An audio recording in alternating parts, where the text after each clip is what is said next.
I'm just going to take my profits, and that is how you make 10K in a day. My Profem account. Yeah.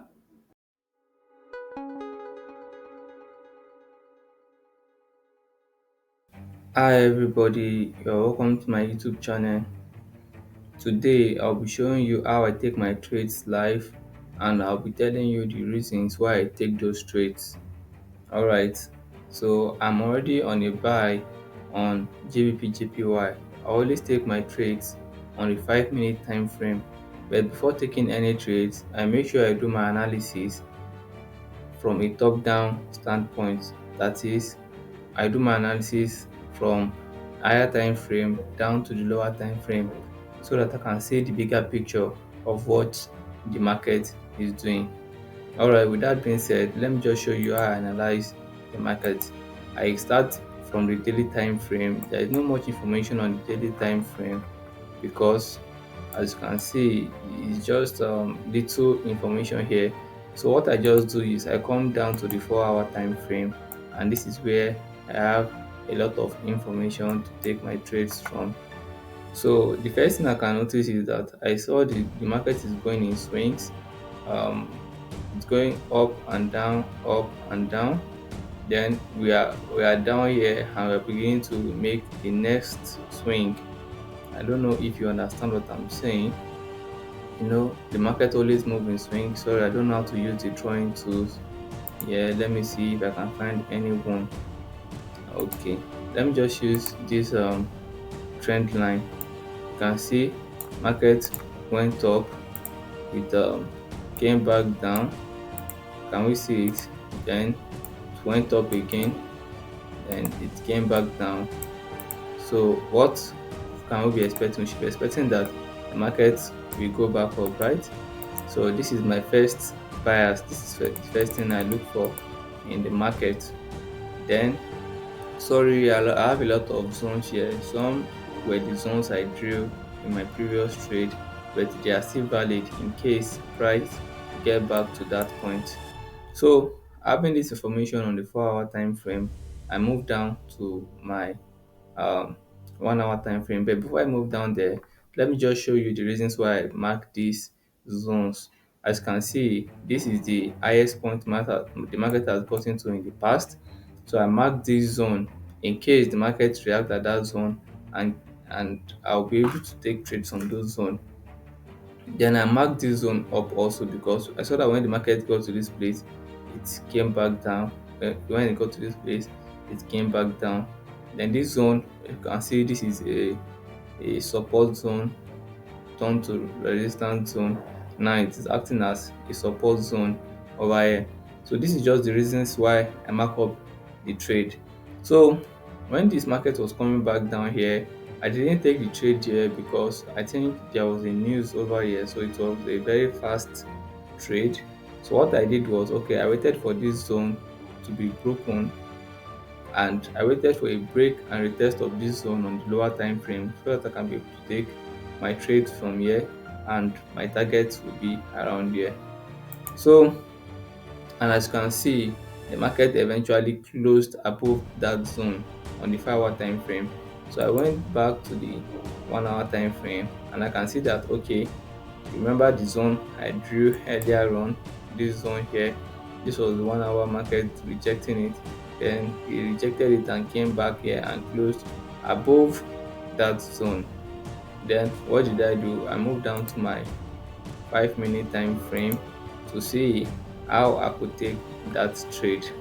So what I saw was, I saw um this buying variation here. As you can see, we have this candlestick. It is called an hammer. Then I saw this. Then I can see rejections at this level. Immediately I saw that the market is about to close on this 5 minute time frame. I took my trade, and I'm targeting the highest point of the trade.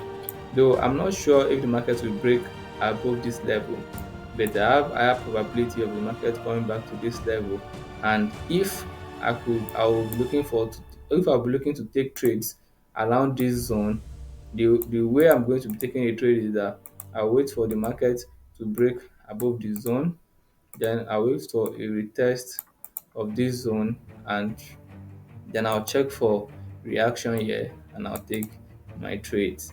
So this is how I'll be looking to take my trades in the nearest future. But as for now, this is what I have. So alright guys, I'll be updating you guys on how the market is going. Alright guys, this is an update of the trade.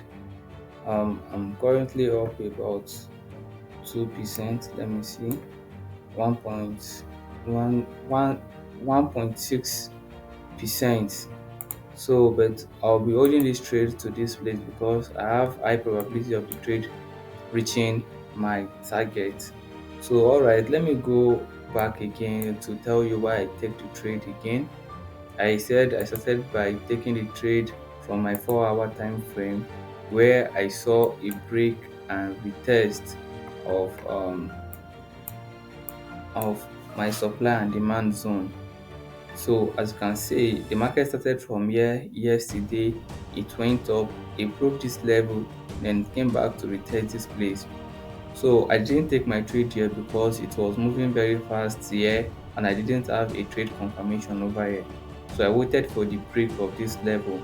So if the market had closed under this level, I could have changed my bias and I'll be looking for a sell trade. But it closed above this level. Then I moved down to my 1 hour time frame to see what the market did, and I saw this nice rejection over here. So then I don't take my trades on the 1 hour time frame. I take my trades majorly on the 5 minutes time frame. So this was what I did over here. It's very, very simple. So this was the first level rejected, and this was the second level where the 4-hour candlestick closed above. So I waited for a break of it on the 5 minute time frame, then a retest of that level, and you can see I have my rejection here. This is my first confirmation that I'm going to be buying this trade. Then it made this candle. I wasn't convinced with this candle, but when I saw this third candlestick, I took my trade already, almost when it was almost closing. Then my stop loss, this is how you place your stop loss. You place your stop loss in a place whereby when the market goes back to that level, you will know that your setup has been invalidated. That is, I saw that we made a low here. If the market had broken this low, I will know that my stop loss has been invalidated, so I'm looking for something else. Are we getting it? So that was what I had in my mind. Now I'm going to place my stop loss at break even. Then I'll allow the trade to run. I think if I can, I don't know, the market might go up and come and retest this level again before going back up. So that is why I'm not going to be placing my stop loss here. I don't want it to take me out because I have a high chance, high probability that my trade is going to reach my TP. So this is my bias on the trade.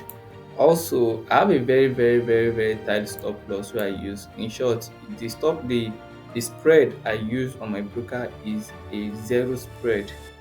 And if you're familiar with trading gold, I also have my setup on gold, which I'll be taking later on. So if you want to take my trade with me, oh, I can see, though I don't take gold trades at this moment. Let me show you what I did on my gold trade. So this was my yesterday trade. I won yesterday trade on my gold. This is it. So what am I looking for today? What I'm looking for today is very, very simple. I go back to my daily time frame to see what the market is doing. First and foremost, you can see that at this level we have um supply and demand level at this area. So this was what I first looked for. Then I moved down to the 4-hour time frame. I hope you are following me so that you hear this very well. And if you have any question, you can type it in the description box below where I'll be attending to it. So yesterday, this was where the market reached, then it began to reverse. So today, what am I going to be looking for? Since the market has broken that level, what I will just be looking for is a retest of that level, and we'll be taking the trade down. So on the 1 hour time frame, what am I seeing? I'm beginning to see rejections on this level. Though I don't like taking trades when it is not in session. I like taking my trades when we're in London session. So I'm not convinced yet about this rejection, because gold has a way of trying to grab liquidity and start going back down. So let me see my 5 minute time frame. The only reason why I'll be taking this trade out of session on my 5 minute time frame, if I can see this 5 minute go down like this, then I'm seeing a break and retest of this level. It has created a minor support level that if it break it, it will turn to resistance. Then I'm looking for a retest of that level, and if I can see that there is a rejection at that level, then I'll be looking to take my trade down out of session. But aside that, I'm not going to be taking my trades now unless we're in session. All right. If you also want to use my broker, which offers zero spread, raw spread, you can also check the link in the description box below. That is the broker I have majority of my money in. So, and you can also follow me on Instagram. It will be below, and I will be pasting my free Telegram link where I'll be sharing free setups in the future. So if you're interested in learning on how to trade with me, you can message me on Instagram telling me that you want to learn on how to trade at a cost. So with that, I'll also update you on how this trade plays out at the end. All right, guys. The market has reached almost my take profit zone, and I don't like the way it is retracing back again, because I don't know where it's going to retrace back to. So with this, I'm just going to take my profits, and that is how you make 10K in a day. My Propfem account. Yeah, that is it, bro. That is just it. And I also took the trade on my life account also. The broker that I use, you see it in the description box below. If you want to learn on how to trade also like me, you can message me on my Instagram, and I'll be teaching you on how to trade at a cost. Then join my free Telegram group in the description box below. And if you have not subscribed, you should subscribe by now. And with that being said, I'm going to see you in my next video.